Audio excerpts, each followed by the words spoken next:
Hello and welcome back. I'm Joseph Hoffman, and today we're going to learn how to play the B section and coda of Amazing Day. In music, a coda is a special ending. As you know, music most often is built on patterns that repeat. An Amazing Day, like most pieces, has repeating sections. But a coda comes at the very end, and it's a unique section that we've never heard before, but which is saved for the very end. Let's take a closer look at how a coda works by checking out the score. Like we said, the coda is the special ending. So let's take a look at the score and find the coda. The coda is right over here. This symbol is a coda symbol. And you see the word coda written next to it, just to make sure you know what that is. And this is our coda. This section from measure 26 to the double bar line is the coda. Now, how do we get to the coda? Well, let's go on a little journey through this piece. We start here and we go zoop, do, do. We're playing along, do. And then you see this two coda symbol, but it's not activated yet. So just ignore it. Just go right past that two coda. Going along through the song, we get to the end of page 1, we jump up to the top of page 2, playing along, and then boom! Here is a teleport station. When you see DC, you might remember we've had this symbol before in other pieces we've learned. DC stands for da capo, which is Italian for go back to the head or the start of the piece. So it teleports you to the start. Al coda is what activates that two coda symbol. So it's saying that we're going to go back to the start, but then watch out for a two coda teleporter. So that teleports us back to the start. We're playing along, and then now, this time, two coda is activated. So this time, we teleport to the coda, and then we play the coda, and then double bar line, we are done. Okay, let's review that quickly one more time. So trace along with me, point with your finger how the path or the journey of this song goes, this piece. So we go zoop, zoop, zoop. We just ignore that, zoop. We're going on to page 2, zoop, zoop, DCL coda, teleports us back to the start, zoop, zoop. Now we're activated, two coda, we go to the coda, zoop, zoop, zoop. Very good. Now, on your own, can you point with your finger and show me the path of this song? Just quickly go through like light speed mode and trace the path of the song. Go.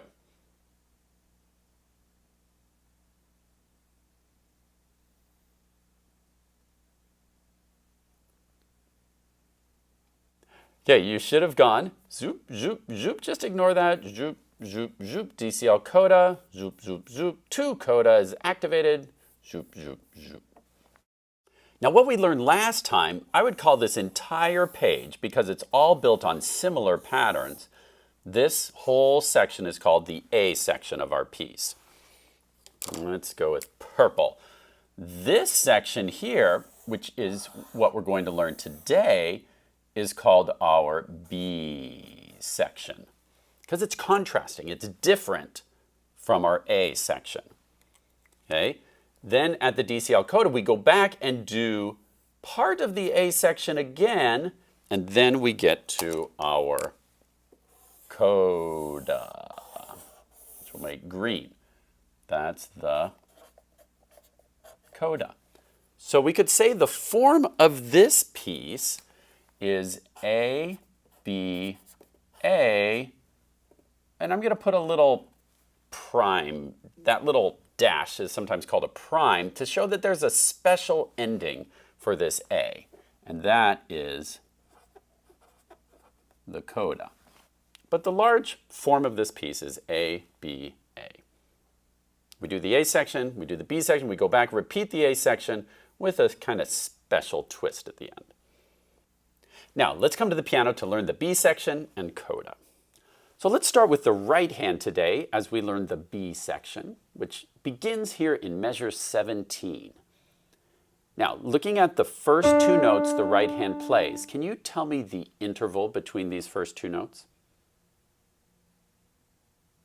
If you said a sixth You're correct. So for a sixth, we can't just fit in our normal pattern. We're going to reach a little bit up to that B, from D to B, and then we step down, step down.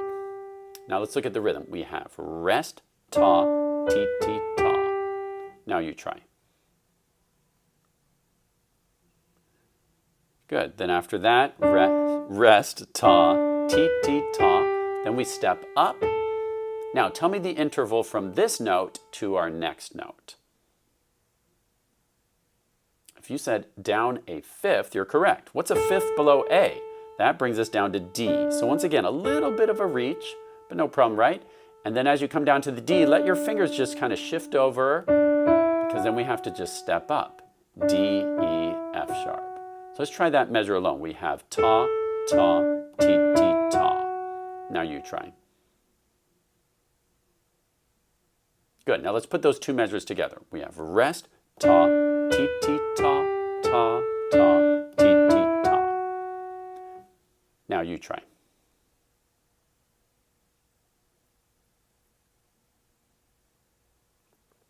Good. Now, can you name the next note you see in measure 19 after the rest? See how it's just a step below the middle C line?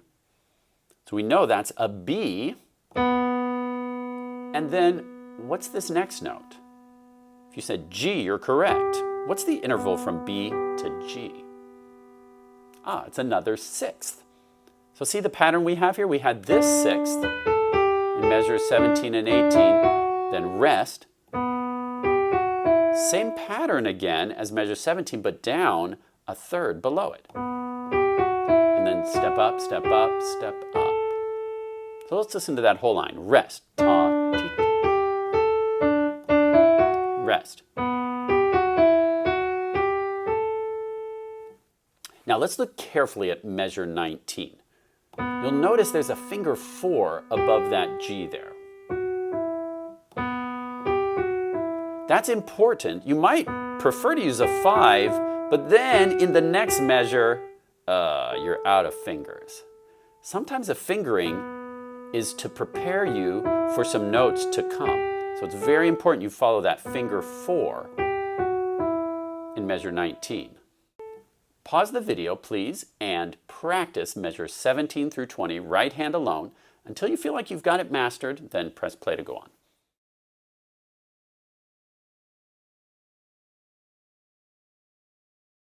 Now, can you take a look at measure 21 and 22 and tell me what you notice about the right hand part?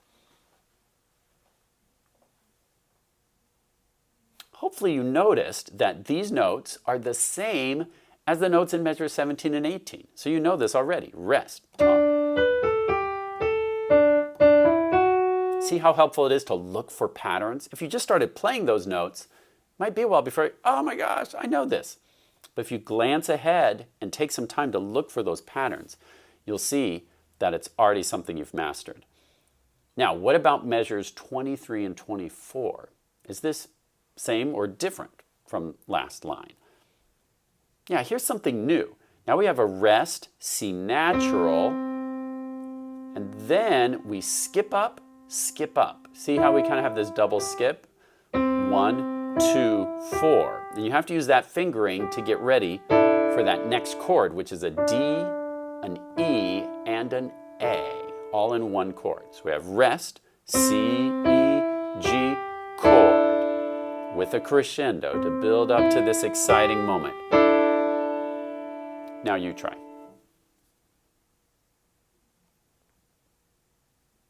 Please remember how important the correct fingering is. It will help you play this legato. If you do 1, 3, 5, when you get to this chord, you're going to have to let go, shift your hand, and move over. It won't sound as smooth as when you use the correct fingering. 1, 2, 4, and then you're using fingers 1, 2, 5 on that chord. Now, pause the video and practice all the way from measure 17 to measure 25. Let's listen to what that sounds like. Rest. Rest. Rest. Rest. 1, 2, 3, 4. Pause the video to practice that right hand alone, then press play to go on.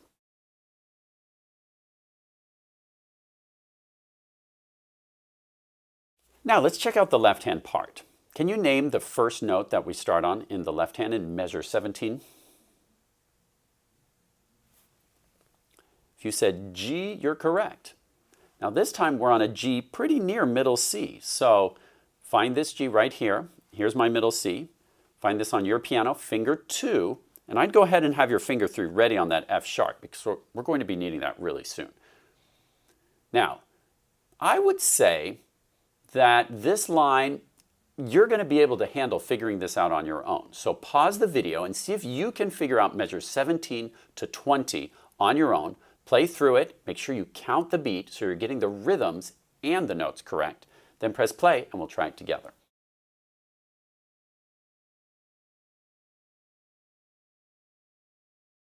Okay, measures 17 to 20 should have sounded like this. Hopefully this is what you figured out. 1, 2, 3, 4, 1, 2, 3, 4, 1, 2, 3, 4, 1, 2, 3, 4.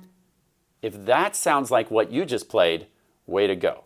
If that didn't sound like what you played, pause the video or maybe rewind and try it a couple more times on your own, and then press play when you're ready to try playing it along with me. Let's actually try this together. We're going to slow it down a little bit more and count the beat out loud and try and stay exactly together with me. Here's 4 beats to get ready. Remember, finger 2 is on G. Let's play measure 17 to 20. 1, 2, 3, 4. 1, 2, 3, 4. 1, 2, 3, 4. 1, 2, 3, 4. 1, 2, 3, 4. How'd you do? If you nailed it, great job. We're going to keep going. If you need to try that again, feel free to rewind and try it as many times as you need to. Otherwise, let's go on. Check out measures 21 through 23, just the next 3 measures, because I want to help you with measure 24. Once again, I think you can figure this out. We're starting on G with finger 2 in measure 21. Press pause and figure out the next 3 measures on your own. Then press play to go on.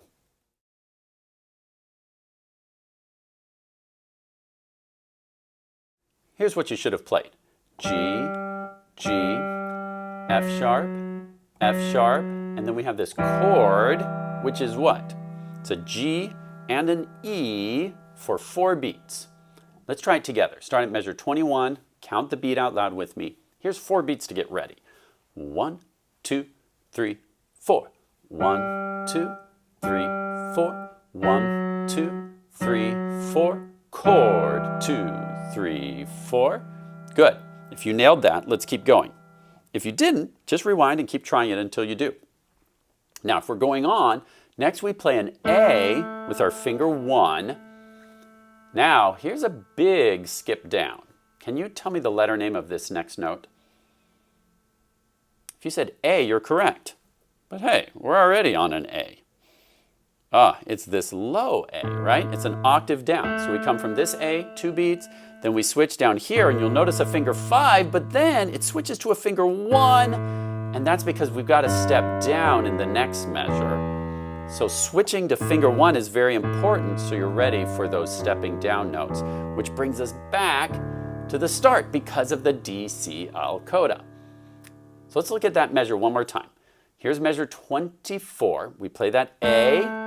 With finger 1, we drop down the octave to finger 5, switch to a finger 1 on the same note. It's tied to a quarter note. Remember, a tied note we don't play. And then we step down, step down, step down. Okay, let's try that together. Play it with me. We've got A, finger 1, down an octave, finger 5, switch to a 1, play it again. It's tied, then we step down, step down, step down. In rhythm, we have 1, 2, 3, 4. 1, 2, 3, 4. Pause the video, and I'd like you to practice just those 2 measures. Many times, count the beat out loud. 1, 2, 3, 4. 1, 2, 3, 4. Practice that on your own, and then press play to go on.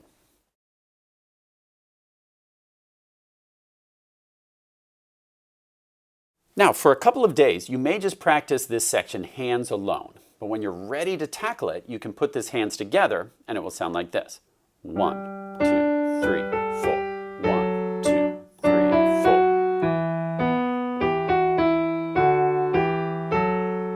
1, 2, 3, 4.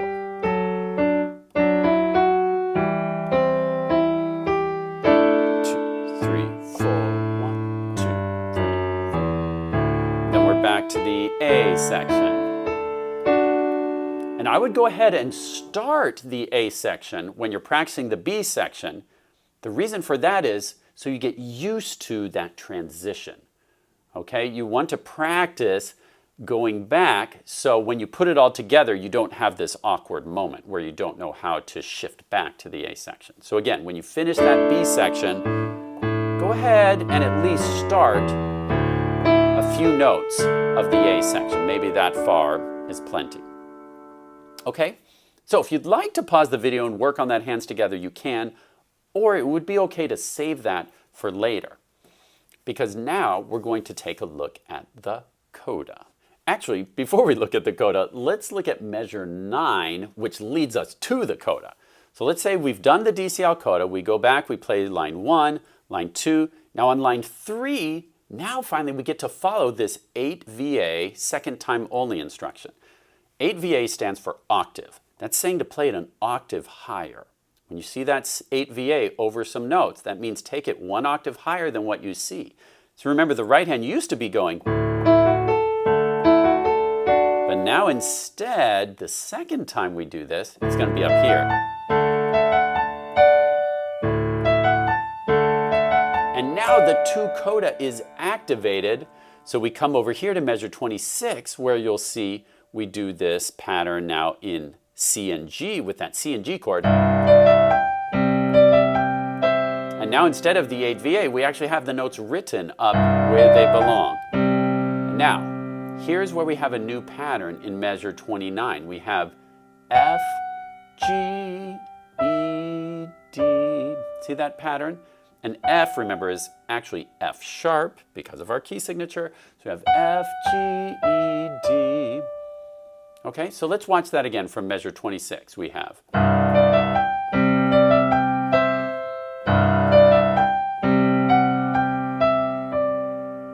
Okay, the thing that's different this time and what makes this coda a special ending, usually after we do that C pattern, it goes right back to the D pattern. But measure 28 changes all of that. It's going to kind of catch you off guard. You're doing this C and G chord. Normally we'd change back to D, but we do another C.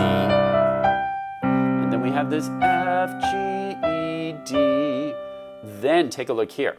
In measure 30, it says LH. You know by now that that obviously stands for left hand, but it's written in the treble clef. What are we going to do? We're going to have to take our left hand up into treble clef land. Okay, that happens sometimes, and that's what that LH is for. It's telling you, bring your left hand up here to treble clef land. Here's my middle C. So I've brought it up here. Now my LH plays.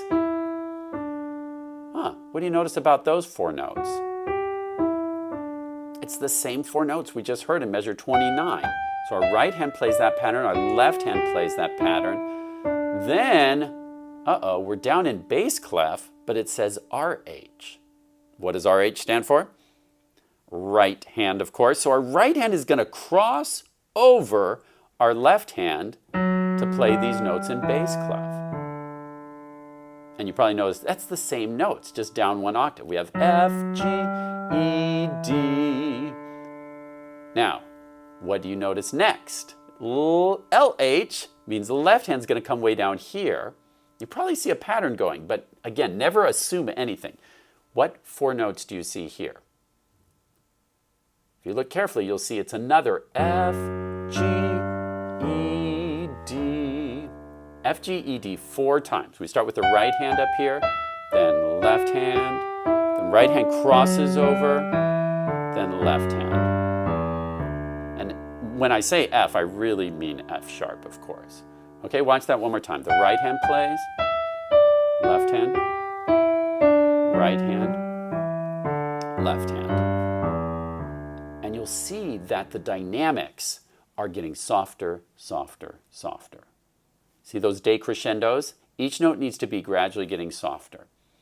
Okay, now pause the video and I'd like you to try this on your own. Right hand right hand crossover, left hand. Practice that section on your own, then press play to go on.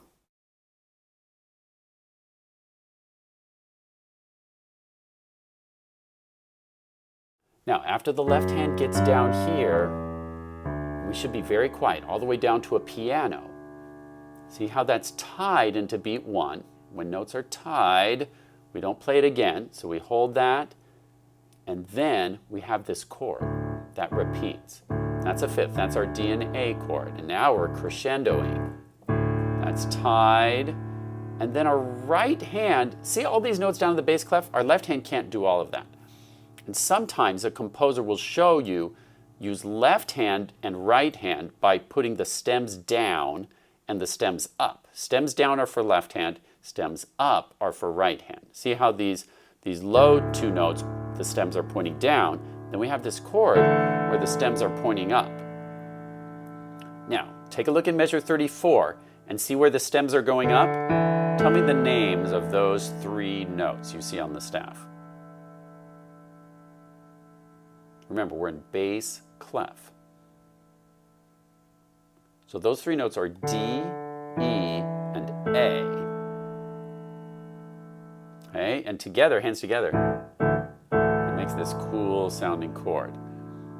The left hand ties, but the right hand now comes up to treble clef in measure 35. Tell me the names of the 3 notes you see in measure 35. Name that chord. You should have said D, E, and A. Hey, it's the same chord, but now an octave up. So we have this next, and then tell me the names of the 3 notes in this next chord in measure 36. If you said D, E, and A, you're correct. But does anything change on this last chord? See how the outer 2 notes stay the same, but the middle note steps up to F, so it makes a cool sound. It changes from D, A, E to D, F sharp, sorry, D, E, A to D, F sharp, A. Nice sound, huh? Okay, let's listen to all of this together. Actually, first, on your piano, let's just try these right hand chords. Go back to measure 34 and find a D, E, A chord with fingers 1, 2, 5. Play that 3 times. You try that on your own. Now come up an octave. We do that chord again 3 times. Then rest. We come up an octave. We do the chord 2 times. And then we change to just a D major triad. You'll see that accent on the last note to make it extra loud. Okay. Now, with the left hand, let's go back to measure 32. Here's what it's going to sound like. 1, 2, 3, 4, 1, 2, 3, 4, 1, 2, 3, 4, 1, 2, 3, 4, 1, 2, 3, 4. Now, on your own, press pause and practice measures 32 to the end. Count the beat out loud and remember to tie those notes. Whenever you get to a beat 1, you'll notice you're not playing. You're just holding that note from beat 4. 1, 2, 3, 4, 1. It's important that you hold that note but say 1 because that will help make sure you hold it for that extra beat. 1, 2, 3, 4, 1, 2, 3, 4, 1, 2, 3, 4, 1, 2, 3, 4. Pause to practice that section on your own, then press play to go on.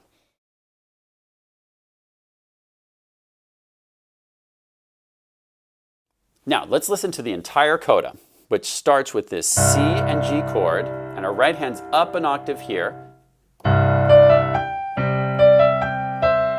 Another C chord. Then we start this pattern. Left hand comes up to treble clef, right hand jumps over to bass clef, left hand comes down low, then hold 1, 2, 3, 4, hold 2, 3, 4, hold. 2, 3, 4, hold. Now we know the entire piece and we just have to put it together.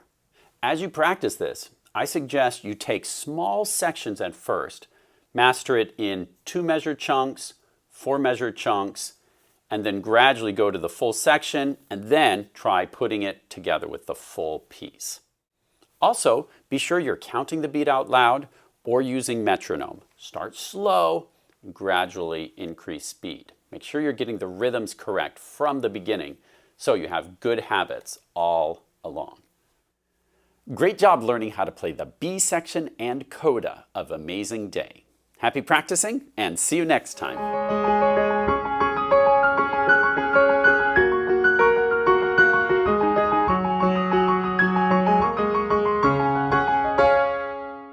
This is Dakota.